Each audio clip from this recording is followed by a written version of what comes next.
Assalamualaikum warahmatullahi wabarakatuh. Halo, apa kabar para siswa kelas 9? Alhamdulillah kita bertemu lagi dalam mata pelajaran IPA dengan Pak Diwarno. Hari ini kita akan belajar tentang kelistrikan. Tujuannya agar, yang pertama, supaya kalian mampu mendeskripsikan muatan listrik dan gejala listrik statis serta kaitannya dalam kehidupan sehari-hari. Menganalisis percobaan listrik dinamis dalam suatu rangkaian dan penerapannya. Mendeskripsikan prinsip kerja elemen dan arus listrik yang ditimbulkannya. Mendeskripsikan hubungan energi dan daya listrik serta pemanfaatannya dalam kehidupan sehari-hari secara kolaboratif. Pernah kebayang nggak gimana jadinya dunia kita tanpa listrik? Nggak ada lampu, nggak ada ponsel, nggak ada internet. Wah, kekuatan tak terlihat ini kan ada di mana-mana dan jadi motor penggerak dunia modern kita. Nah, hari ini kita bakal bedah tuntas kekuatan ini, mulai dari trik yang paling simpel sampai keajaiban alam yang benar-benar luar biasa. Oke, sekarang coba pikirin deh. Apa coba hubungannya antara penggaris plastik yang sering kita mainin waktu sekolah, sambaran petir yang dahsyatnya minta ampun, sama ikan lele listrik yang ada di sungai? Kelihatannya nggak nyambung banget ya. Tapi ternyata jawabannya ada di satu kekuatan dasar yang sama. Yuk kita ungkap bareng-bareng. Oke, kita mulai dari yang paling dasar dulu ya, dari sesuatu yang namanya muatan statis. Ini nih, fenomena yang mungkin kamu sendiri pernah coba waktu kecil.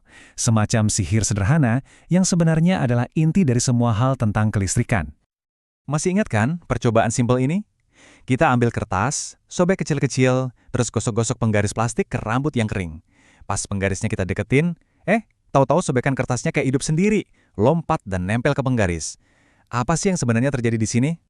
Ini bukan sulap, bukan sihir, tapi murni fisika. Gini, waktu kamu gosok-gosok penggaris, ada partikel super kecil yang namanya elektron, yang muatannya negatif, dia itu lompat dari rambut kamu ke penggaris. Alhasil sekarang penggarisnya jadi kelebihan muatan negatif.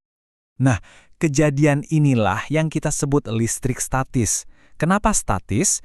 Ya karena muatannya itu cuma diam aja, numpuk di satu tempat, nggak ngalir kemana-mana. Ibaratnya kayak energi yang lagi nunggu buat dilepaskan. Oke, jadi penggaris kita sekarang kan muatannya negatif. Terus kok bisa kertasnya jadi ketarik? Nah, semua ini diatur sama satu hukum dasar yang simpel banget. Tarik-menarik dan tolak-menolak. Ini adalah aturan main utama di dunia kelistrikan. Aturannya tuh gampang banget, tapi kuatnya luar biasa.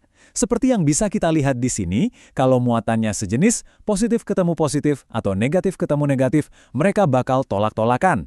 Tapi, kalau muatannya berlawanan, positif ketemu negatif, wah, mereka bakal langsung tarik-tarikan. Inilah kenapa penggaris bermuatan negatif tadi bisa narik kertas. Listrik statis itu seru sih, tapi kan gimana caranya kita bikin dia bergerak buat nyalain lampu atau ngecharge ponsel? Nah, jawabannya ada di listrik dinamis. Disinilah kita beralih dari muatan yang tadinya cuma diam, jadi arus yang benar-benar mengalir. Ada dua cara utama nih buat bikin arus listrik ini mengalir. Pertama, rangkaian seri. Bayangin aja lampu hias Natal yang model lama tuh. Kalau satu lampunya putus, semua langsung ikut mati.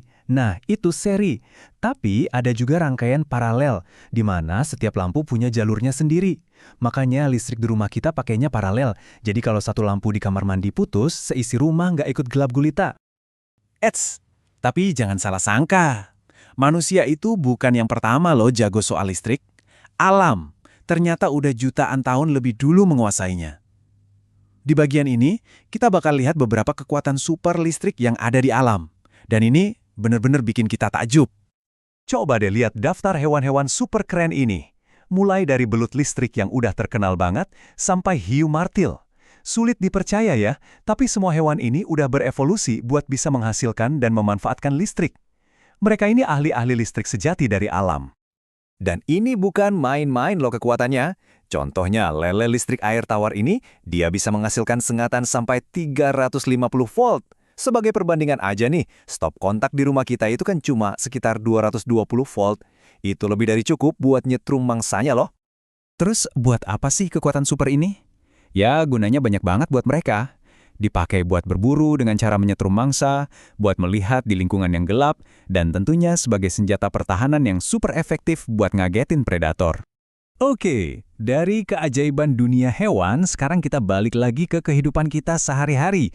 Karena ya sama seperti hewan-hewan tadi, kita juga sangat bergantung sama listrik. Jadi di bagian terakhir ini, kita akan bahas gimana caranya kita bisa menggunakan kekuatan ini dengan bijak, dan yang paling penting, dengan aman. Menghemat energi itu penting banget, bukan cuma buat ngurangi tagihan listrik, tapi juga buat planet kita. Dan ternyata, caranya itu sederhana banget loh. Hal-hal kecil kayak matiin lampu kalau nggak dipakai atau buka gorden biar cahaya matahari masuk, itu udah bisa bikin perbedaan besar. Tentu saja, selain hemat, yang paling krusial itu kita harus aman. Listrik itu teman baik, tapi bisa jadi berbahaya kalau kita nggak hati-hati. Cukup ingat 3 aturan utama ini. Pertama, jangan colok terlalu banyak alat di satu stop kontak. Kedua, cek kabel-kabel, pastikan nggak ada yang terkelupas. Dan yang ketiga, yang paling penting, jauhkan dari jangkauan anak-anak.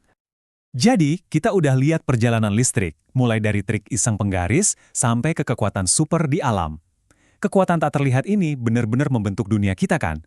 Nah, pertanyaannya sekarang adalah, setelah kita tahu semua ini, inovasi luar biasa apa lagi ya yang bakal kita ciptakan dengan kekuatan ini di masa depan?